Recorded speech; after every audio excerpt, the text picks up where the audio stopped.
İlahi ya Rabbi sen ant ver Hazreti Zahra salamullahi aleyhanın bu musibeti uzma hürmetine. Balası İmam-ı Zamanımızın zuhurunu tez eyle. İmam-ı Zamanın gelmesiyle gözlerimizi nurani eyle. Bizleri İmam-ı Zaman'a layık şialardan, dostlardan, ensardan karar kıl. İlahi ya Rabbi Allah, ya Rabbi Allah, ya Rabbi Allah. İmam-ı Zamanımızı rencide eden hatalarımızı, günahlarımızı affeyle. İlahi ya Rabbi İmam-ı Zamanı gamgin eden üzen hatalarımızı, masiyetlerimizi affeyle. İlahi ya Rabbi İslam alemine birlik, beraberlik inayet eyle. İslam düşmanlarını kahr perişan nabut eyle.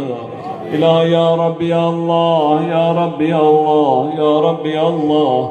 Hak cephelerde teröristlerle mücadele eden, terör devletlerinden, mücahitler, askerlerimizi yerin göğün belasından, teröristlerin şerrinden koru.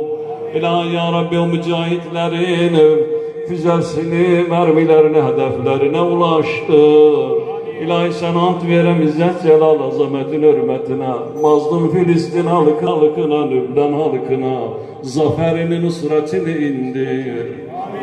İlahi sen ant verem izzet celal azametin hürmetine, her bir derdiyle, bir sıkıntıyla Hazreti Zahra salamullahi aleyha meclisine geldi, derdini getirdi, sıkıntılarını getirdi.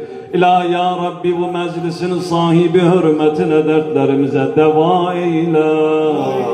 Dünyavi sorun ve sıkıntılarımızı bertaraf eyle.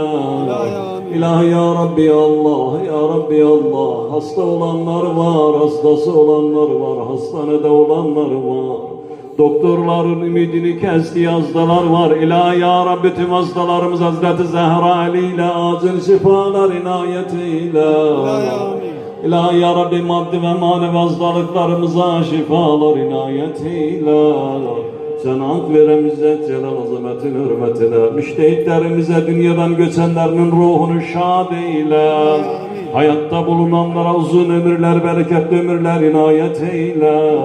Rehberimizi, merci taklitlerimizi yerin göğün belasından, düşmanların şerrinden koru. İlahi ya Rabbi Allah, ya Rabbi Allah, ya Rabbi Allah. Bizleri bağışlamadan, affetmeden bu dünyadan götürme. Ve behakkı suretil mübarektir. El-Fatiha ma'a salavat. Allah.